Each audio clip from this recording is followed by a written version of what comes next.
I still see us as offline. Do you? Yeah, I'm refreshing now. Right, Nope, still offline. Uh-oh. Well, hold on.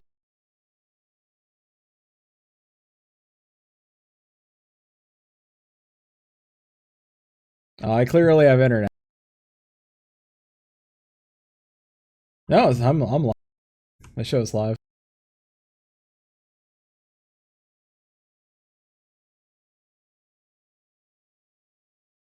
Refresh round 3. Nope, still offline for me. Oh, there it goes. Good to know everything's working smoothly today.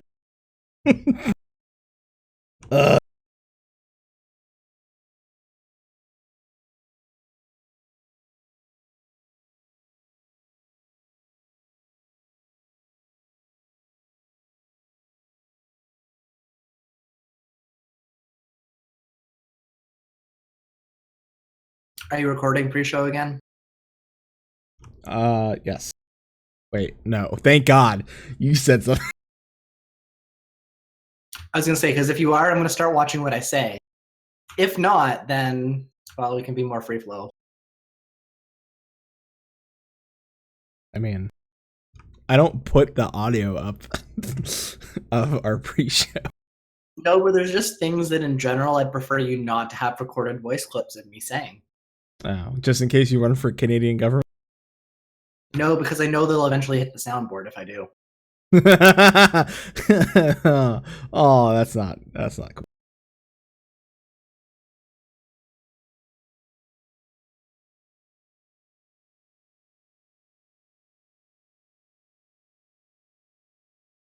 Oh, now I'm recording, so it's all happening live.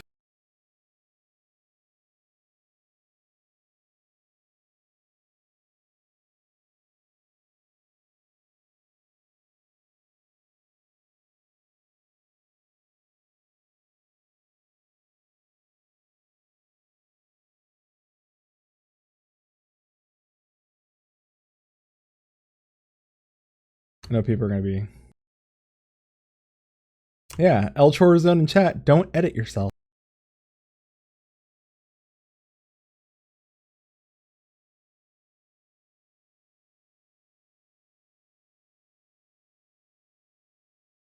So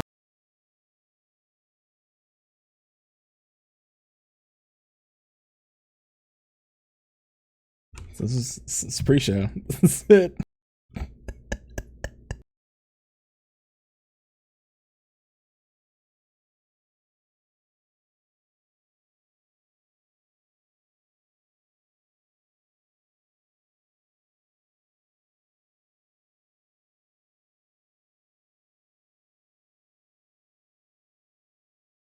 Pre-show's just quiet because of the aforementioned sausage issues.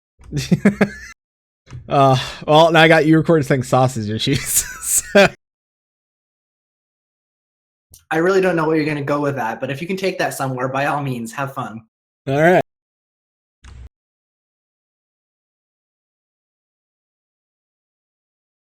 Listen, I got a lot of new sounds on this thing. I'd like to phone a friend. Yeah, I mean, Not that sort of friend. Preferably one that can help with all the issues. I don't know. Let me gamble. I'm working on getting us a new bot that'll allow silly shit in chat. So you guys have something to do during pre-show. To make it worth coming to pre-show, in other words. Like, if you come to pre-show, you get bonus Maelstrom Radio dollars. I mean, they get to hear us unedited. That too. Which everyone else also gets to hear, but they get to hear more of it because this doesn't get put up later. It's true. This is special. If we had Patreon, I'd probably put the raw feed up so everybody could hear everything. But yeah, you guys get the special. This is just for you. This is a special little show. This is like the mini show before the real show. We say things that we wouldn't say in the real show. I don't know about that. I'll say. Nah, we leave all the good stuff for the real show. Oh, yeah. That's true. Now we just get the random quote and or stupid topics that we can't talk about during the real show. You don't say that. Yeah, you don't say that. You can't say that.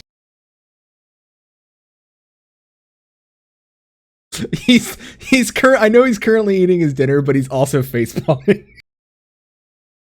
Nope, I was eating that time. Oh, okay, good. I was gonna say, don't make me take out my wizard staff. Get in touch with your wizard. Oh, we're gonna burn through these before the actual show. Oh, I am.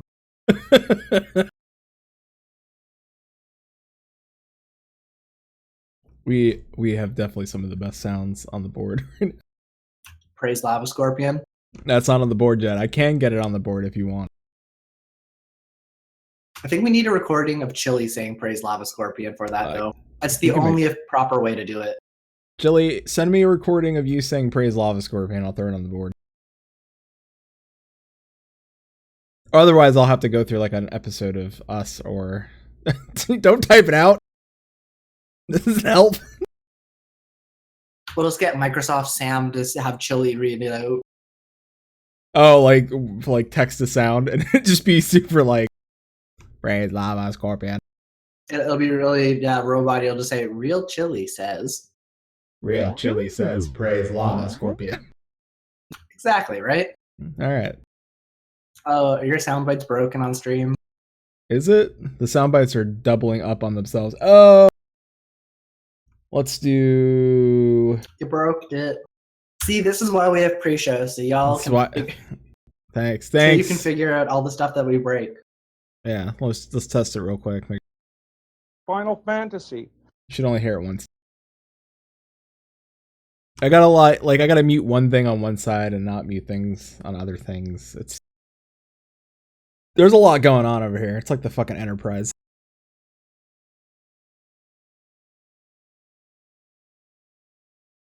Something's weird with my stream because I'm just not hearing anything. That may just be going on over there. Better. No, Better. They can hear it apparently, so it is just my stream. My stream's just really messed up. Well, El Chorizone's gonna be like harsh on the sound because he's blind, so he's got superhuman hearing. Oh, then my microphone just sounds like crap. That dude could hear a fly fart. What does that sound like? Like angels crying.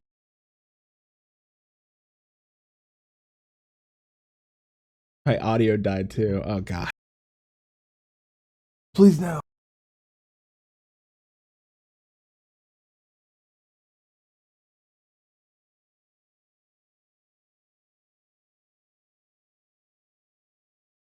I just refreshed and it came back. Twitch, I think, is having issues. It might. Whenever you're ready, man, we'll go. I know you're stuffing your face. Stop stuffing your face and start talking. Damn, El Chorizone said it before. Like, there's a delay, so he clearly said that before that delay hit. He's eating. Yeah, this isn't the food section of Twitch. You don't get to sit and watch me eat. Yeah, no. That's what Maelstrom Radio's for. Yeah. Chili said boo. You don't say that. You don't say that. You don't say that.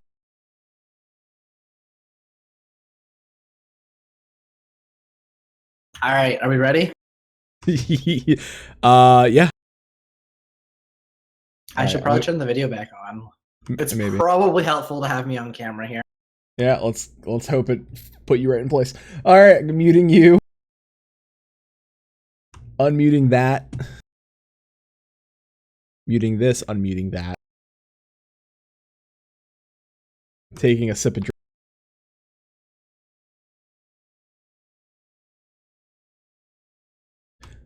Today is April 24th, 2017. This is episode 34 of Maelstrom Radio.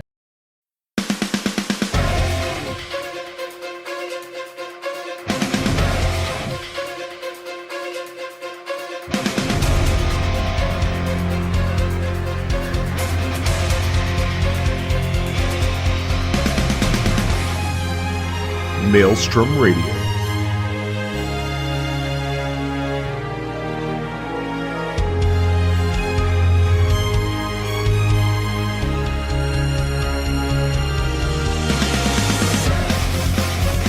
With your hosts, Flatus and Shinder.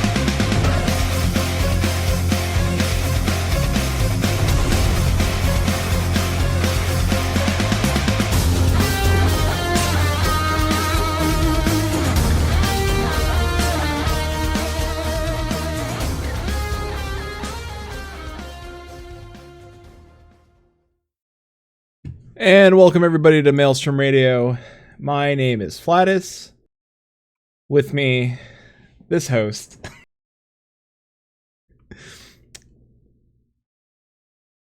I had something so good too, and I lost it because we were doing so much other shit. So it sucks because I did have it. It's such a good thing. It was a good thing. It was a good one. I'm telling you guys.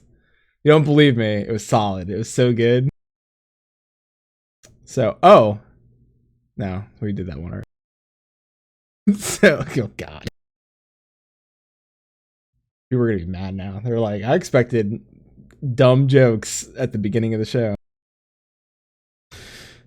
There's no dumb jokes now. Oh, well, this host likes to get in touch with his wizard. Get in touch with your wizard. It's shit.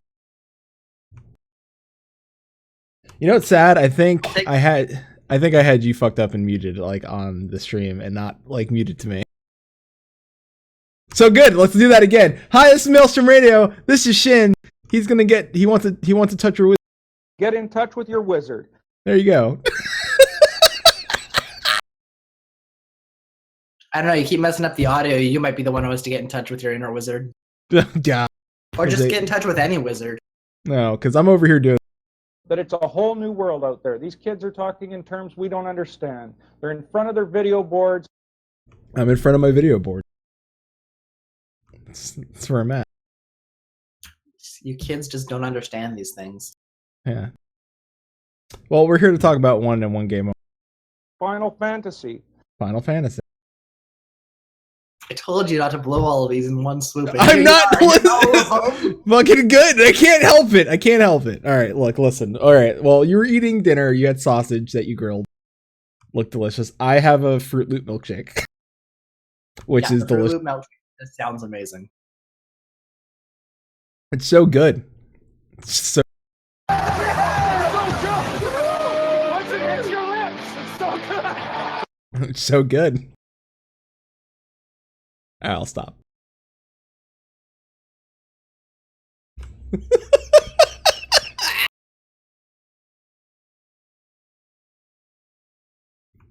All right, and if that sounds interesting to you at all, man, they did not sign. no, they did not. They did. Nobody signed up for this episode. Well, some people did sign up because they decided to come join us in our FC. Yeah. Yeah, they did. You're right. So, let's see. This week's been a strange week. On Reddit, we're having somebody join us who's interested. It's an old WoW player. Like I talked to him a little bit. It's going to be joining us in the next few weeks. Closer to May, but is interested in joining us. So, speaking of joining us, like a week away. Yeah, it is. It is a week away. There you go. Chili in chat. But Garuda Gang is the best gang you can join. We're not like a illegal gang. Not a cult. So yeah, we run an FC on Fanfrit called Garuda Gang, and we are recruiting for Stormblood. So if you're interested in just coming in to hang out with us, you're welcome to do that. If you're interested in crafting and you want to craft for the FC, we have all the crafting tables down in our basement. You're welcome to hang out down there and craft away.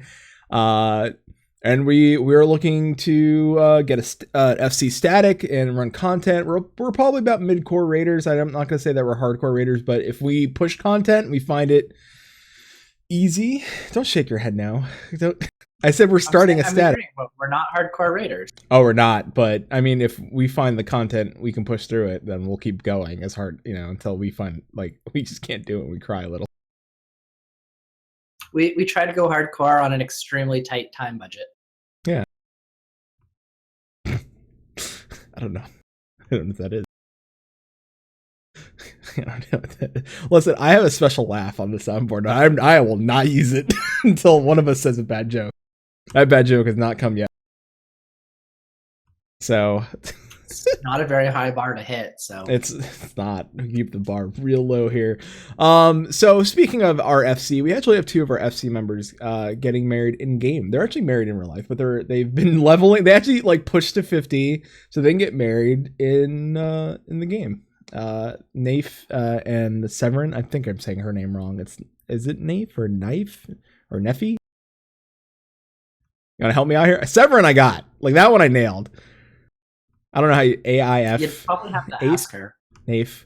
I'm pretty sure it's Naif. Getting married. Like, well, she doesn't hop in Discord a lot. Just talk to her in chat. They're getting married 9 o'clock. So I may ask if I can stream their wedding so we could share it with our viewers out there, because they're really nice and I think it'd be fun just to let's stream a wedding. So the people that have never seen a Final Fantasy 14 wedding can see a Final Fantasy 14 wedding. I'm one of those people. Yeah. I will, however, be live at the wedding, so He will be. It's true. I have to find an appropriate glamour to wear.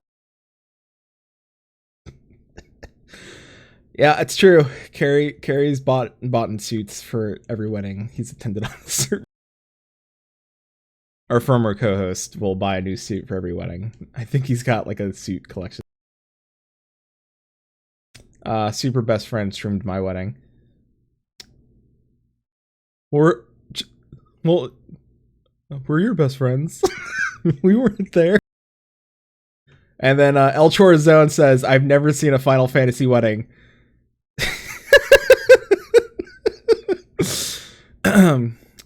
El Chorazone's blind. So, and he has a sense of humor. For those, I know El Chorazone. EverQuest wedding. Have you? Does that count? I don't think El Chorazone has. It wasn't in game. Was it? Oh, well, was it at Vegas at an SOE Live? It was. Yeah, it was awesome. Yeah.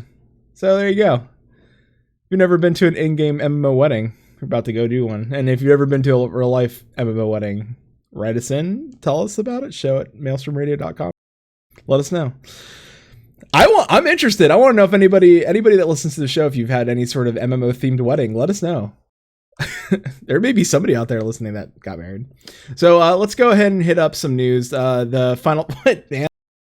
Don't laugh. Why are you laughing at that? You sound like everyone that listens to us is like sad and single.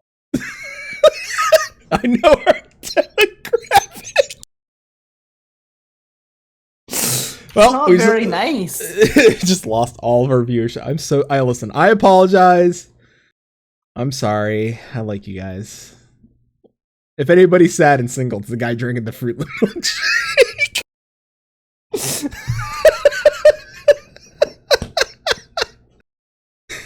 How do you stay sad and single? I got a Fruit Loop milkshake.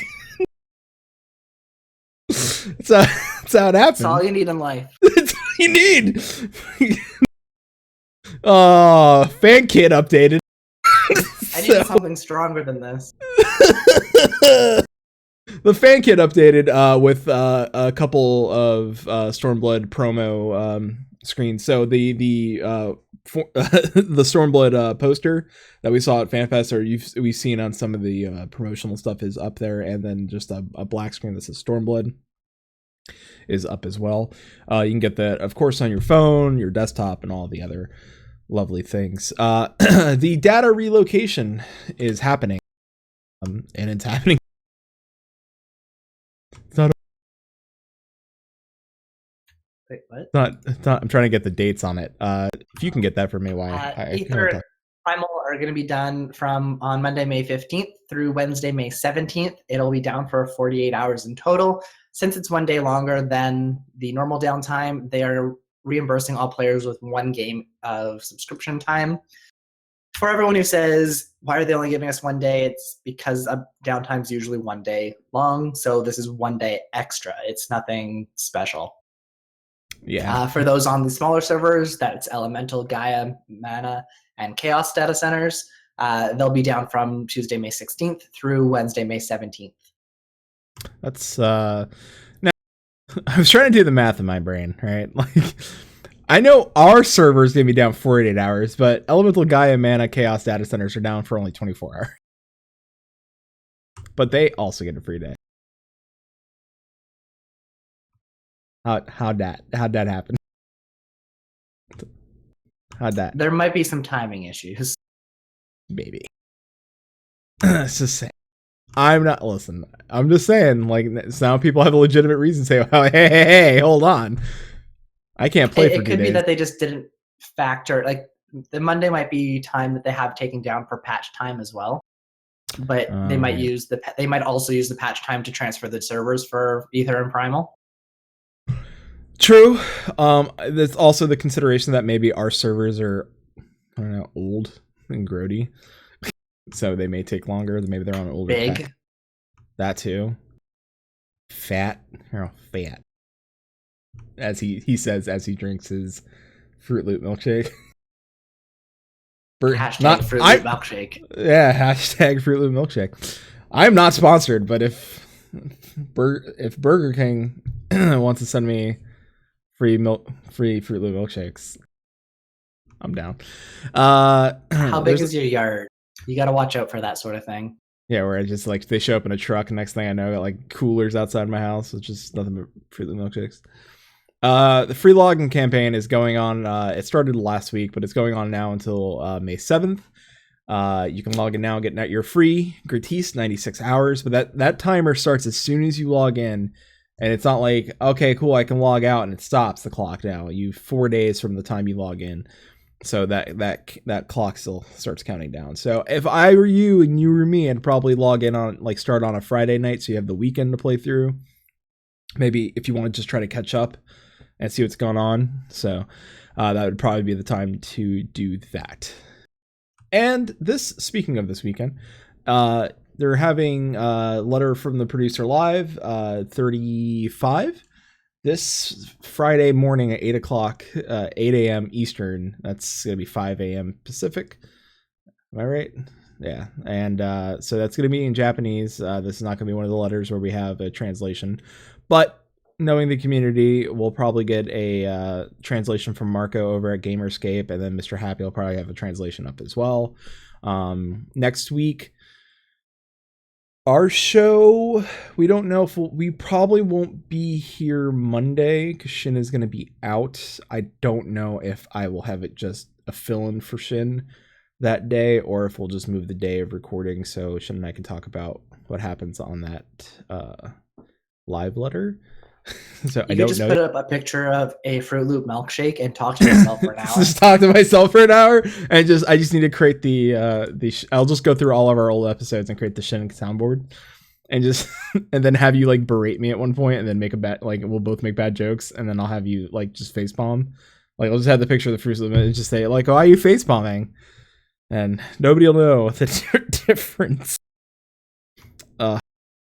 That's a lot Just of work. us. It'll be our inside joke. Poops. Wait, Chili in chat poops myself. I don't know why Chili pooped himself, and he says, I will replace shit. Because he said earlier, if the king turns up, or if the Burger King turns up, he would just make sure the door is locked and go cry in fear. Poops Because have you ever seen him? It's a massive head, and it just kind of, with no facial expression, it just appears, and it's like, I'm coming for you. And he just hands you food and goes away. You don't even know. Is it poisoned? I don't know. And listen, I'm not dead drinking. I mean, I'm pretty sure I'm putting poison in my body drinking this delicious Fruit Loop milkshake.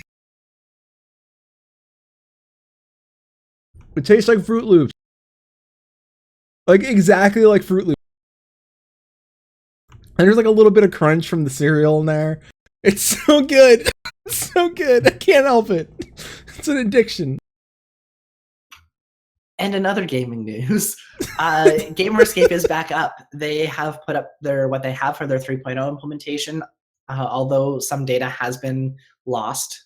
So if you have information that you want to add to it, go ahead, go add to their wiki, sign up, subscribe, do all those sorts of things. They're pretty awesome. So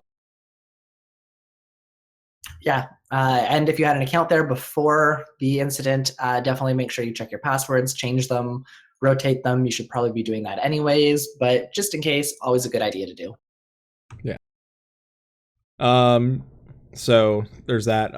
If you want to know, they have a whole write up on their website about what's missing. So if you are concerned of what information was taken, but just change your password first of all, then just look. There's some wiki stuff that's missing, so they're working on getting that back up. But the site looks really great. Fusion, if you do hear this, it does the 3.0 upgrade looks great. I know there's going to be some bugs. By the way, if there are bugs on the site, let Fusion know. Don't be angry or upset or pissed off that there's bugs, that they didn't plan to implement 3.0 yet. This was just bad timing and surprise. Yeah. So, help a guy out. That's all I'm saying. So, what do you want to talk about? We can go into patch 3.57. Let's do it. Let's jump right into that patch 3.57. Let's break down that now. Fuck that. Let's not talk about that. It's garbage.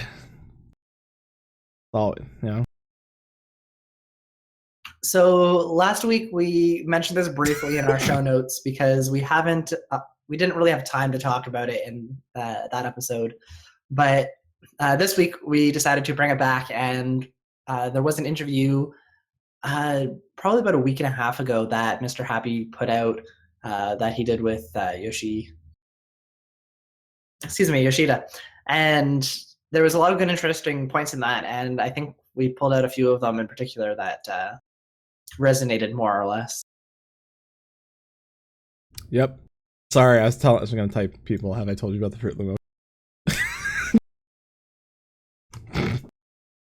Tried to bring us back.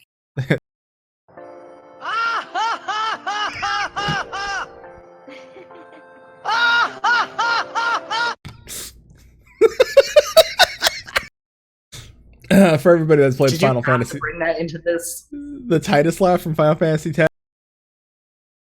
I mean, yes. I'm sorry. Wrong game. What they say. Fool me once, strike one. But fool me twice, strike three.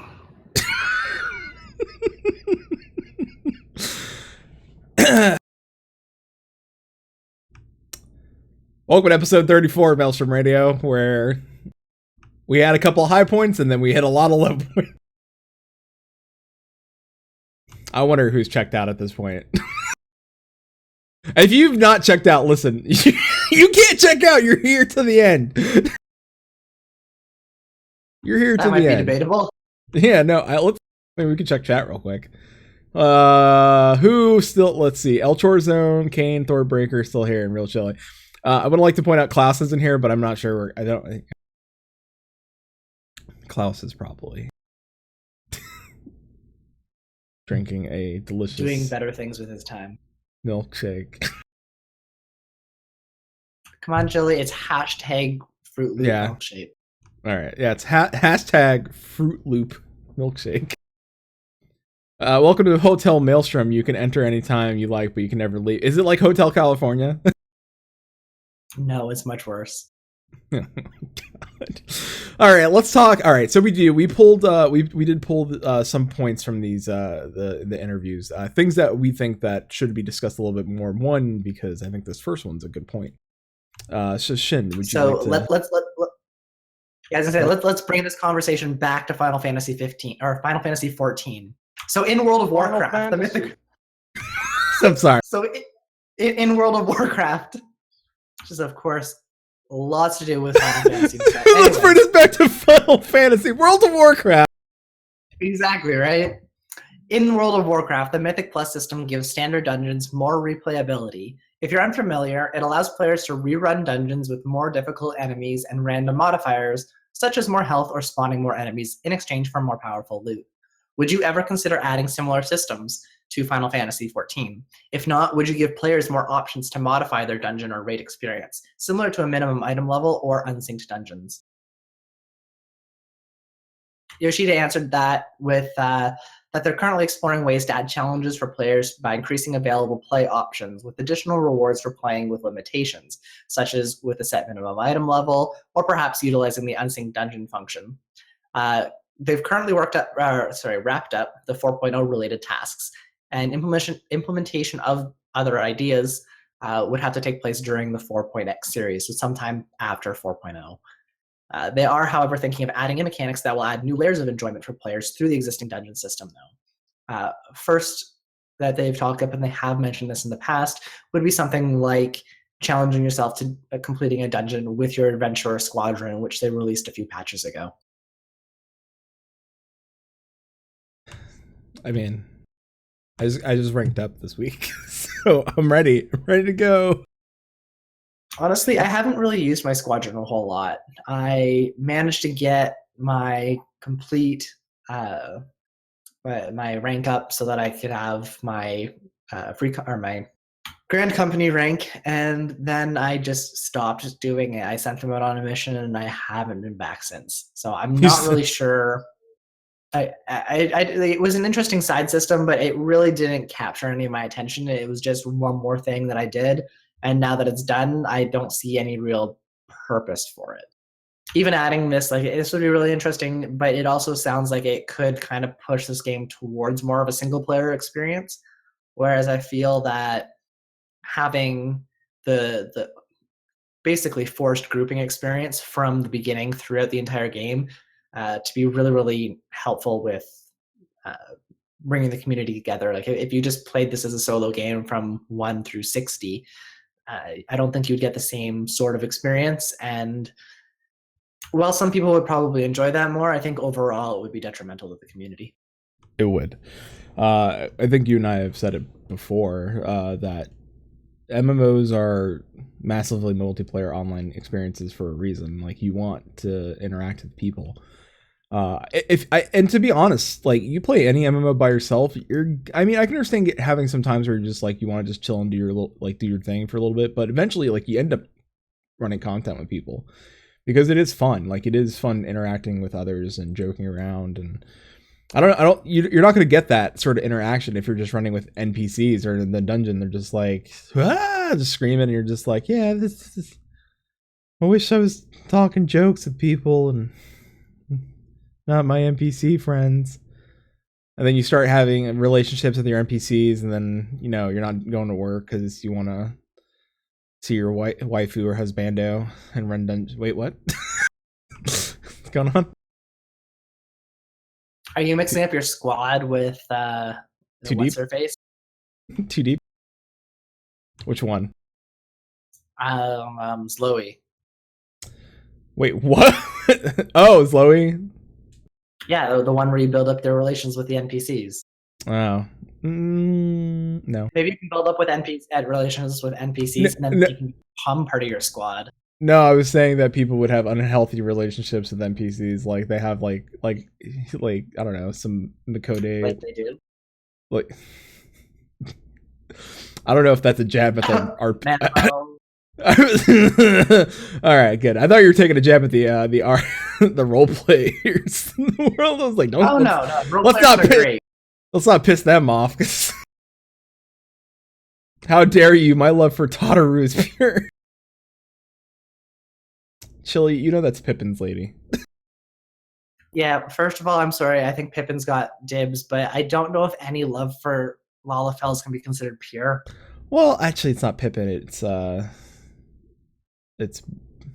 Biggs, or no, it's Wedge.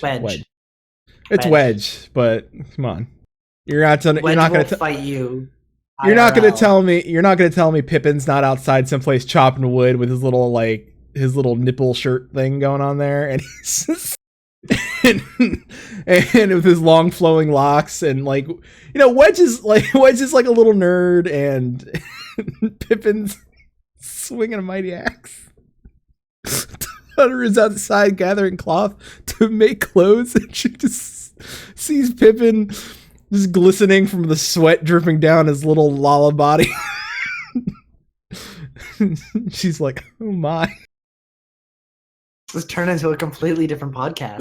What happened? I just Send in your Pippin and Tataru fanfiction to show at mailstormradio.com. Please don't. I don't want to read through stuff.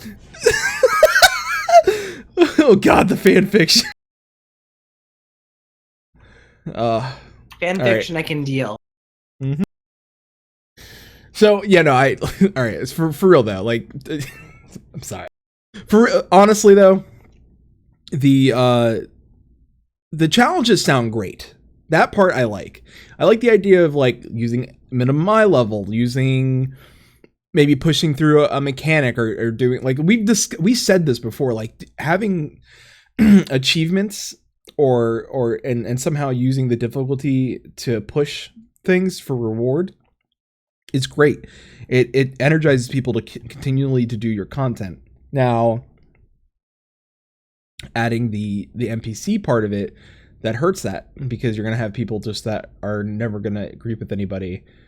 I could see it as like, nobody's on, I need to run this dungeon, let me just grab my NPC like as a backup. And if you want to limit it to a certain level, like all right, after level 50, like if you want to say like, since we're going into 2 expansions deep now, and say after 50 you have to use a group with people, but at that point you may not be properly know how to run with a party. But I don't know, and maybe that's another discussion for another day. I think they could definitely expand upon the existing system a little bit. Some of my favorite achievements that you could do would be running a dungeon within a certain amount of time. Like you got the quick dungeon achievement because you completed Sastasha in under 2 minutes. Also not a thing usually. Or you went and you completed Dune Sky in under 15 minutes. Congratulations. Like stuff like that encourages people to continue playing the old content just to get it. And even if it's just fluff rewards, if you get some sort of glamour item or a title or something like that, people will go back and do it. You're absolutely right. Even for mounts, all right, for a good example is in Warcraft, there's a lot of low drop rate mounts. Like for example, like the pony farming and the bird farming. A lot of people are trying to farm those things now because they're trying to get unlock it. But if you still have the incentive and it's a low drop rate, I understand you get the chests and you can turn those in at 99 and get the mount anyway, but you still have to run it almost 100 times to get that damn chest. So it's the incentive. It's like that. It's the carrot on the stick to keep people invested in your game, even when there's a lull. Like now, like right now, Shin and I can go after the show. We can go log in, do a pony farm. We can go try to get a bird. We can go run an EX just to see if a lantern whistle drops. We can do that because that's an option for us. But you start taking that stuff away, guess what? People are not going to stick around, and you want people in your game sticking around because it's what keeps the lights on. So, you often express concerns about adding set bonuses on gear due to difficulty in maintaining job balance or players making set bonuses mandatory for content. Have you considered yet bonuses that offer cosmetic effects instead of stat bonuses? An example would be a slightly enhancing or changing the animation of a skill, or perhaps giving off an aura when all the pieces are worn together. So, the answer was, recently I've been more optimistic about adding set bonuses to high level raid gear, as it seems it would greatly contribute to a player's motivation to get through all of the tiers. Yes. Let me continue. However, if we were to implement this feature, it would be only if they're the highest level of difficulty raids. Wink that they are adding a higher difficulty of raid, wink. It is also possible to offer graphical effects to it as well, but they may interfere with the enjoyment of dressing up in the game, so that is a hard decision to make. No, it's not. It's not. Because guess what? You can glamour. So it had to be a complete set piece, so you'd have to glamour. So, well, and I think that's one of the things that he was kind of talking about there, is maybe if you get the full set, you get like this fancy like snow effect around you or something. But if you're now doing that with a glamour, how does that affect like the look? How do you still get that bonus? Like, how does that fit into the whole thing? And that would add a level of complexity that they might not want to take on at this point. True. But I on this topic of set bonuses, I would love to see these in there. I thought it was a really interesting mechanic in other games, and as long as it's not crazy, then it would be really interesting to see how it would kind of affect it. And it would be a huge balance in maintaining classes and such. It would be a huge undertaking for that, but it would be just give players another avenue to progress their characters, or another option in which they could take their characters, especially if they had multiple viable sets. Like, for example, maybe you have a set that increases a little bit more healing, or a little bit more DPS, or a little bit more range, or a little bit more melee, or gives you a little bit more utility versus something else. Like, there's always that option of giving. Yeah. Continue. Almost. There's always that option of giving two different sets of play styles that both could be viable, and there are always going to be people that will min-max to the fullest, and that will always have to be like, this spec is the best, everyone must spec this. But then there'll be that one guy that specs slightly differently, and then he'll find something else, and everyone will suddenly switch to that. Like, that's going to happen regardless if we have set bonuses, if we have all these different materia slots, all those sorts of different things. So I don't think that's necessarily a negative side effect of adding this, but No, and people right now to even do raids are mixing and matching pieces just so you can throw what's it called, materia on summon over, overmeld on certain aspects of gear so you can get more out of it. So it's not anything different, but if you put it on the highest tier and you're telling people that there is a bonus to that, guess what? Now your highest tier raid people are going to push, and it gives them a goal. Like, it's like, man, I can really get that piece. And it's the carrot. Like, there's gonna be a running theme through this one. And it's gonna be that damn carrot on the stick. I'm just telling you guys. But it's true. I mean, how many other MMOs out there? Listen, you want to go old school? We'll go with EQ or EQ2. Pick one of them. It doesn't matter, because both of them had carrots on sticks early on, and that was known even back then. I mean, it was the Wild West of the MMO days, but even they knew that to get players engaged in your game, they knew that you have to give them something to keep going towards. So you can keep going that back further and further, though. Like, that's to like muds, core game mechanics. Yeah, it's it's core game and mechanic. You have to encourage the player to keep doing things, and sometimes you have to make them afraid not to make the bad decisions. Yeah, I mean, that goes back as far as D&D or any, like, every game. Yeah, I mean, do I chance free parking, or do I end up in jail? Clue, do I make the guess now, or do I keep playing and see if I can guess if it's Mr. Green in the lavatory with the magazine? That's not how that played. I mean, I'm down for it. I am down. Because I played Warcraft, so I had set bonuses. I think EQ had them as well, so I'm down for it. So, Stormblood is going to see implementation of swimming and diving into the game. While there will be no underwater combat, has the team considered using swimming/diving in dungeons or other instance content, such as needing to swim through deadly areas or swimming to escape a boss mechanic? Shin, what did Yoshi say? He said that there are several pieces of content planned that will involve having players swim as a method of transportation. However, they haven't gotten around to creating specific gameplay elements that incorporate swimming. This was the same for flying, but if we do end up using swimming in this fashion, then we would need to create content specifically designed for swimming, or else it wouldn't be as fun. The Final Fantasy XIV development team is currently in the planning stages for the 4.x patch series, that is 4.1 and onwards, while also working on creating a massive amount of content for Stormblood. But if they come up with a good idea while working on all of the new content, something utilizing swimming may be realized for future.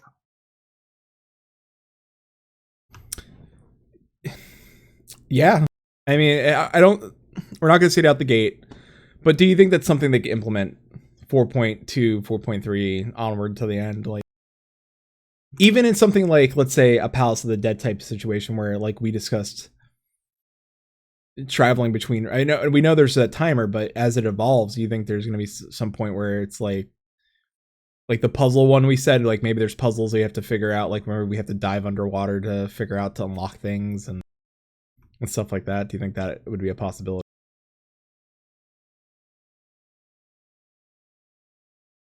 No. Yes. Did I break you? Yeah. Did- I'm kind of torn on the whole swimming thing. I really think it's an awesome idea, and I love it as a method of transportation. I really, really like it as a method of exploration and of building the world around, but I'm not so sold on the whole combat underwater. However, I have seen it in Guild Wars 2, the combat underwater, and I didn't mind the combat of Guild Wars 2 in there. But other than that, I haven't really seen great underwater combat. And It's that 'cause was like years and years ago. because it's hard. It's hard. It's the axis on which we're fighting things.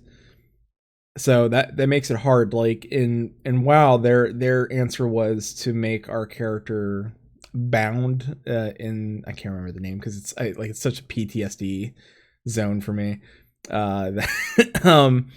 That like you bound underwater, like you're kind of walking on the moons, or you're like characters like this. So, but everything is like will swim down to you so you can fight it. But yeah, thank you, Akmorn. It's Vashj'ir. God, I hate that place. It's a pain. It is a pain to level there. It's a beautiful, like, go through it once. It's a cool zone, but like after that, not so much fun. Like lore wise, is really fun. But And I think that's a really interesting point as well. Like most games tend to shy away from underwater or aquatic content because it's hard to make. It's hard to make interesting. But if you can do it, there is huge amounts of lore opportunity underwater. No one really makes underwater content, and you have a whole like it's basically a whole other world. You can go to space or you can go underwater. We know almost about as much of the depths as we do some of deep space. So like it's an interesting concept that you could take even further in an MMO. I mean, there is a lot there. I mean, remember we have the Sahagin and we have Leviathan under. I mean, there to even implement underwater, like old. It could be anything really. I mean, like you have the Mach and you have the Amdapor. Like you could say, like, man, did they have any like civilizations that went underwater because of calamity? I'm sure there were. I'm sure there's a lot You of. even have the Alligans. Yeah, I mean, we knew there was a great flood, so for sure there's shit underwater. So, I mean, I'm down for it. It just it just needs to be implemented, and I think it'd be interesting, especially for like the lore nerds out there, or even people that are just. I mean, I like underwater levels. I just don't like underwater combat. That's my thing. Like, I think the underwater zones are cool, just not the combat. So, I'm glad we're just getting swimming exploration right now. That's fair. Like, I don't know. I dig it. So I wouldn't mind seeing that in some of the like for a dungeon or something that uses underwater as a method of traversing through the dungeon and then getting to either like a series of rooms, caves, air pockets, whatever, but you end up going through the whole dungeon underwater, and then you get to the spot and you fight your mobs, and you get to the next spot and you're swimming everywhere. Deep sea exploration. yeah, it could be done. I dig it. We'll see. We'll see what happens. With the recent relaunch of Diadem, players are wondering if Eureka will function similarly. I can't say the word. Don't make fun of me. Hashtag Fruit Loop milkshake. Yeah, it's my only console. I love you, Fruit Loop milkshake. It fills the cracks of the heart. I mean, if you... I am all hopped up. Listen, it's been a long day, and I was like, I'm gonna get myself a little treat. I got myself a Fruit Loop milkshake, and then it's, and I came on. We're gonna do the show, and then I pulled all the cool sound clips. Get in touch with your wizard. get in touch with your wizard. And it's been so much fun today. I even started quoting, like I started writing my own ERP live on the show. So Final Fantasy. That was a thing. What? Anyway, with the recent relaunch of Diadem, players are wondering if Eureka will function similarly. What key differences will exist to differentiate Eureka from exploratory missions? What did Yoshida say there? No. We will use play That's data. Nope. See ya. No, he said no, we'll use play data and feedback from the relaunched item as a reference for Eureka, but we plan for it to be completely different character and item development content. I love that he said character and item development. Not just item. Like he was like that's to me those are two very different things. And the greatest difference would be that not always. It could also be like a lore development too, right? Yeah. Character development is telling the story of your character, and item development in some of these contexts has been something like growing your anima. So it's increasing, or it's expanding upon the lore and the story that we have for both your character and the items that it has.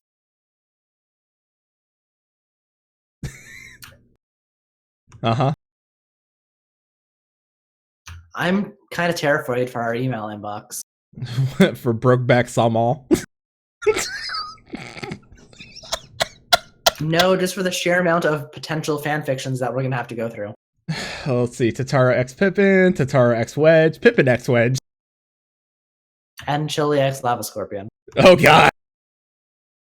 That's the real one. Hot lava on Scorpion chili action. So he said the greatest difference would be that the theme for Eureka is exploration and growth.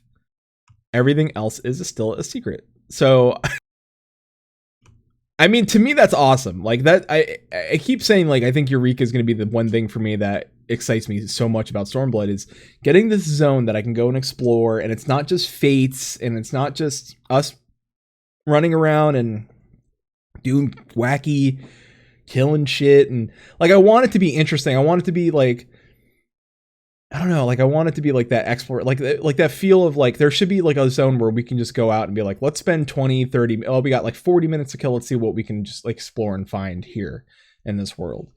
And it's not a fate. It's not like if it's like, oh hey, we happened upon a large monster, let's kill it and see what happens, and or we found this thing, let's go see if we have to use it on something. That to me is cool. Like that'd be cool if we can like unlock something, or there's a dungeon in that place that spawns every so often, and like you can only queue for it at certain times, or not even a queue. Like you can kind of like Aquapolis, where like you have a party together, and it's something that you can like that would be interesting. Like there's something in Eureka that if you have a party together, like you can go in, or if you find it, you can get with the randos. Kind of like the emergency dungeon. Yeah, kind of like that. Wink, nudge. Except that it's not a random thing. Like it's a random drop, but maybe like there's a drop in the world they have to find to even unlock it, to make it happen. It's like the hatch in Lost. I'm kind of looking forward to seeing what Eureka is going to bring to us, especially knowing that it's going to bring back some like these notorious monsters, for example, and some other more classic Final Fantasy themes, especially because it's not going to be a copy or anything similar to Diadem. It's going to be its own standalone thing. It's kind of interesting to see what they're going to build from that. They have lots of opportunities, especially it's the forbidden land of Eureka. Like they could go dimensional on that even. Like you could go to other environments or other places that might not fit in the general Final Fantasy XIV world. I mean, interdimensional is kind of like a Final Fantasy Final Fantasy staple. Listen, I'm just saying we have Omega and we have Shinryu. I'm just saying there may be an interdimensional rift. That's 12. I'm more thinking that our interdimensional rift may involve Final Fantasy V, which is X Death, and we may have to just kill a giant tree. But how many other Final Fantasies have we kind of touched at this point? Legally?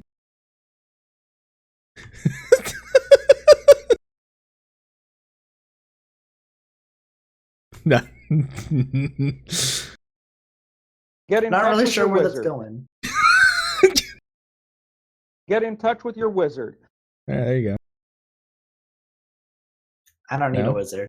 No. Oh. And learn all the levels of magic. You see, it's not just a simple one little thing. There are 8 different levels of magic, both white and black. There's 8 levels. I like both of them. I like white and black magic.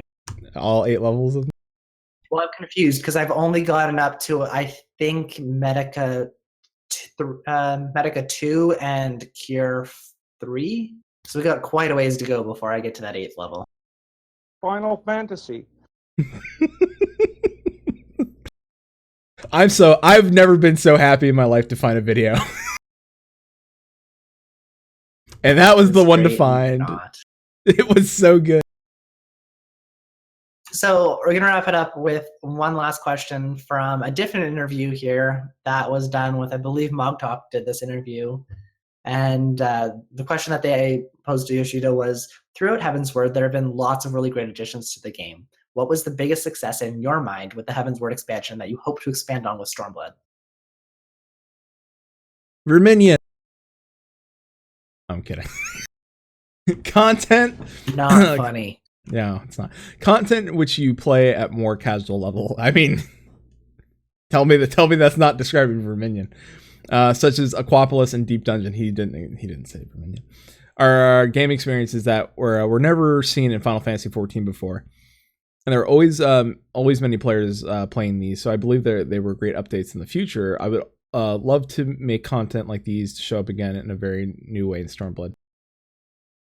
You have to play the content for it to be considered casual. Mm-hmm. No one plays Verminion anymore. That's not, yeah. Triple Triad. That's a thing still. Triple Triad is a thing. See? I mean, Aquapolis is fantastic. Like, I still have 7 scrolls myself. I'm pretty sure if I asked a certain man in our FC who got drunk on Saturday night while he was crafting and crafted a fountain and put it right in the middle of our yard. And I'm sure he has plenty more maps for us to go hit up for the Aquapolis. So I want the poncho. There's a poncho now? Tell me that. Did they add more stuff to the Aquapolis? Because I got plenty of scrolls, and our luck for getting the into the Aquapolis is pretty good. Our luck getting to the 7th floor, not so great, but we can get in a lot. Getting in, awesome. Getting to the 7th floor, not so good. Yeah, and we've touched on this on previous episodes back when Chuina was with us. But like as time goes on, I find myself playing or having less and less time to play. So I try to find content that I can kind of do faster or I can do in smaller chunks. So stuff like Aquapolis and Deep Dungeon are great. Like I love playing both of those, especially because you can go in, do one in 20 minutes, you're out, you're done. If you have more time, great, keep running them all you want. And it's also different content from your traditional MMO grinds. You're not having to do faction grinding. You're not having to grind currency. You're not having to do stupid light farming. You're not going to have to go and do these specific dungeons that you've done over and over again. It's something different, something new to the game. And I think as long as they keep iterating and keep bringing this sort of stuff to it, it's going to go for a long, long time. Yeah. And I think that's why Shin and I picked out, I think, these certain questions, because these were the ones that Happy and Mog Talk asked that were not so much the now, but what could affect the future of this game. And that concerns us both as players, content creators, and guys who like MMOs, because one thing over the last 3 years or 3 or 4 years that like MMOs that take risks may not see the light of day. and they may not be popular, they may not hit really hard. So when you have something like Final Fantasy 14 that is a fairly popular game, and they have money behind it, and it's got a strong name to back it up, you know, Yoshida has the ability to take risks in an MMO and maybe create something new and something we haven't seen in the MMO genre yet. Even though it's a theme park MMO or theme park style MMO, doesn't mean they can't reinvent the wheel within the theme park MMO. So, I mean, he's had some really cool ideas, like Aquapolis, like the Treasure Dungeon's fantastic. Like, I love the Aquapolis. I love doing Palace of the Dead. I can't wait to see the next iteration, if there's going to be more of it, or if it's going to be like not only floors of monsters, but floors of puzzles, or a separate old puzzle like Palace of the Dead sort of thing. So like these are systems we'd like to see, but we also want to see, you know, like facelifts and touch-ups and things that are not just the normal. Like, we can't keep in the same routine we are now. You need to open up the world a little bit. You need to open up dungeons and spice them up.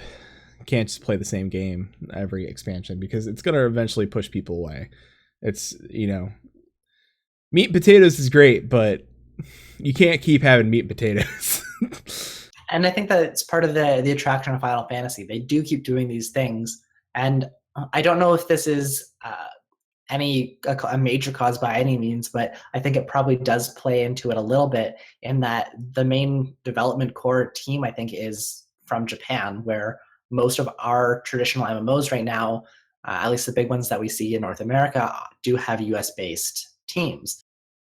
So I think just having that slight culture difference helps in bringing different ideas to the table, or things that we haven't necessarily seen that might be more common in their development practices as opposed to ours, or they might have a slightly different culture of trying these different things, seeing these different things.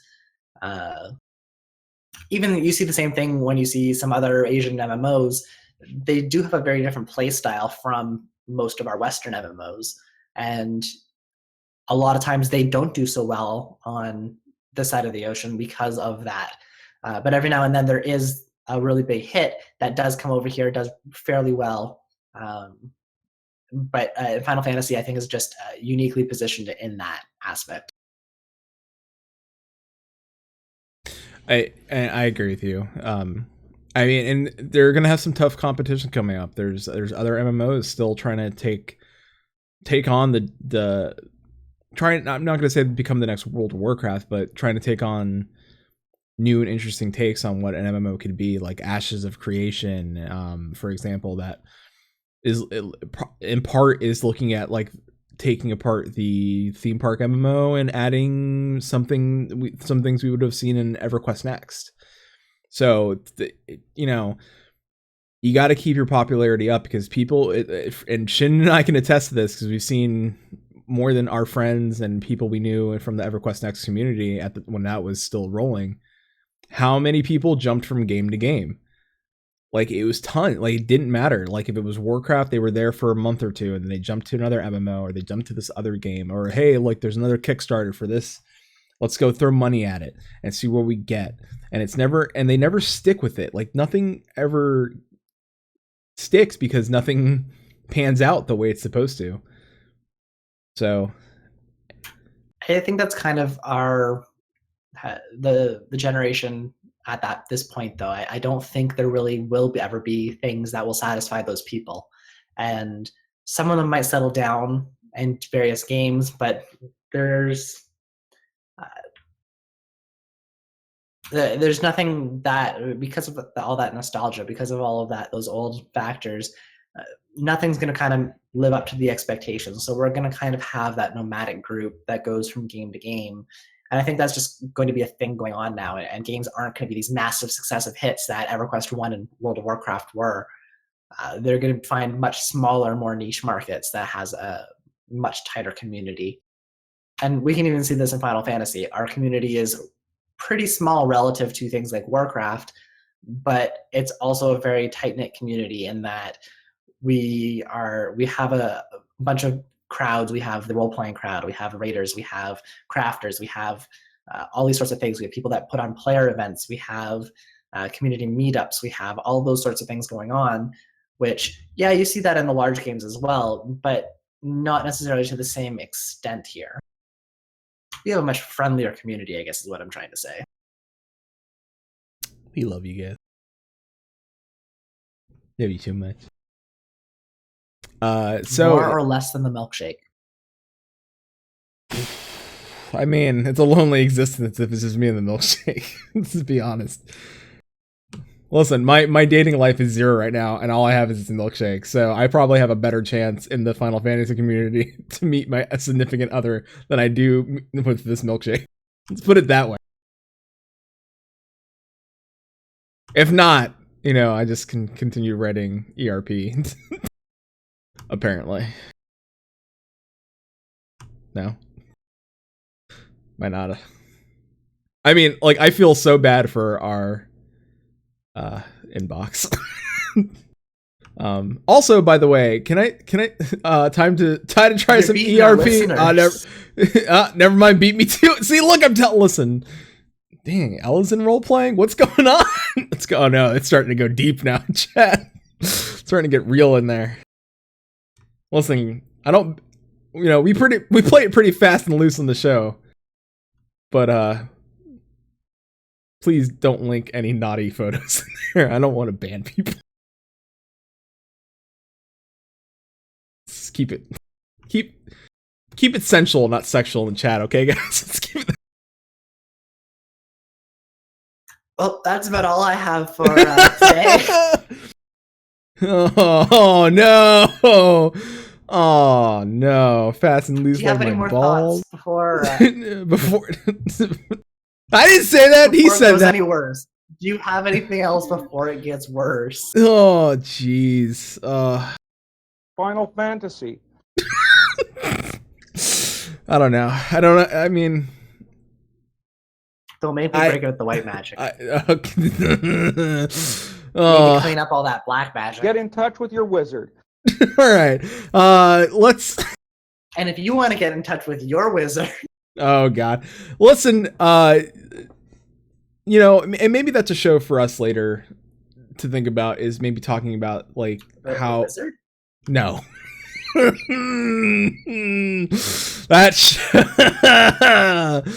show does not need to exist ever. Pre-show. Let me show you how you cast magic.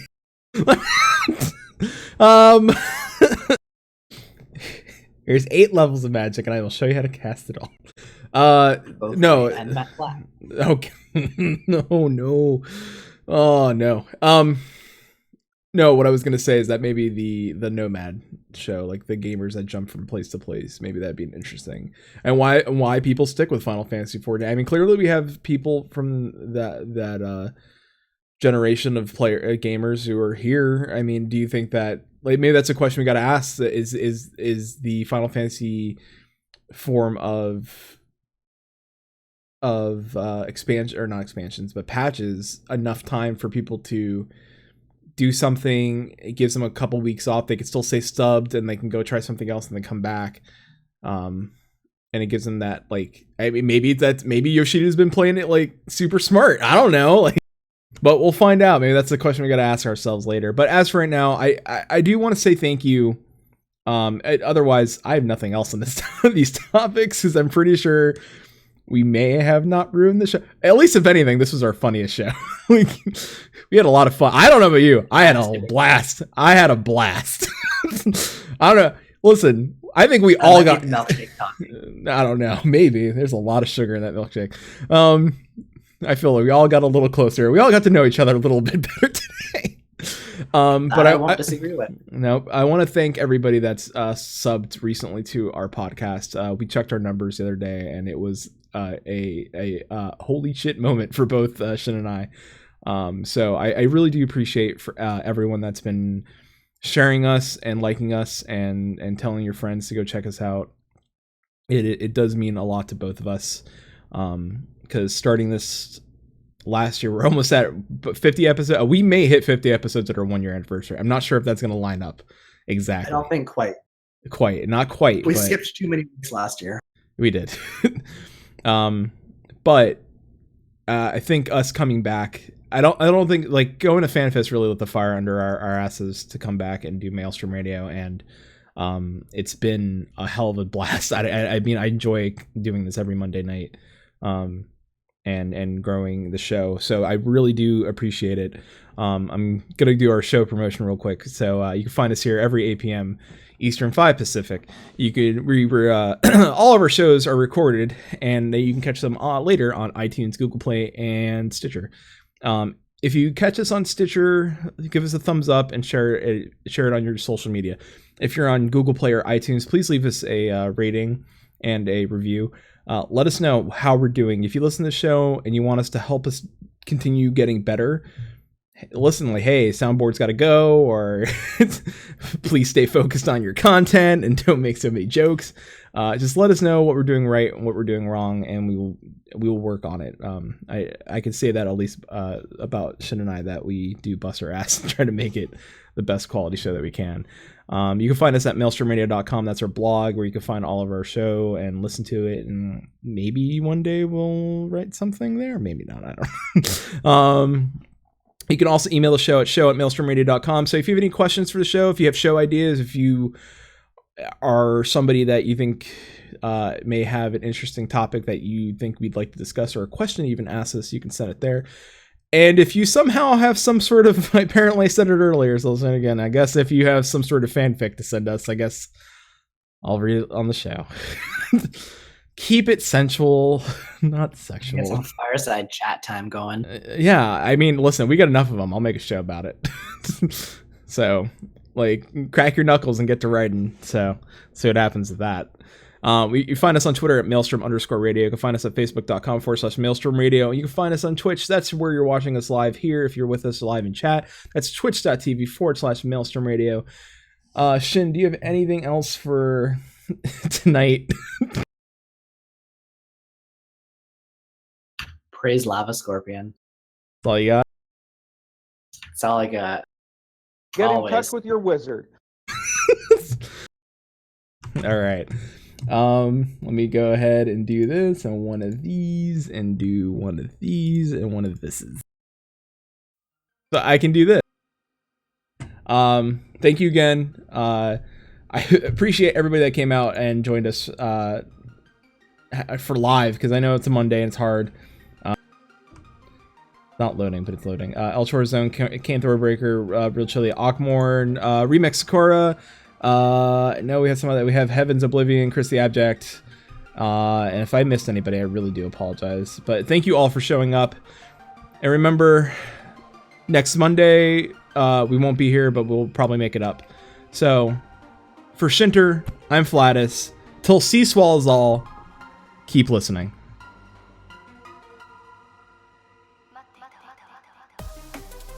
Maelstrom Radio is a production of MaelstromRadio.com, Blackfire Media Productions. Final Fantasy XIV and Eorzea are trademarks of Square Enix. Opening theme provided by Benjamin Anthony James. You can find more of their music over at SoundCloud.com/Ben773. Our outro is provided by Sodo. You can find more of their music over at SoundCloud.com/Sodo. Views and opinions expressed on this episode are those of Maelstrom Radio and their host, and do not reflect the views and opinions of Square Enix. And until C swallows all, keep listening.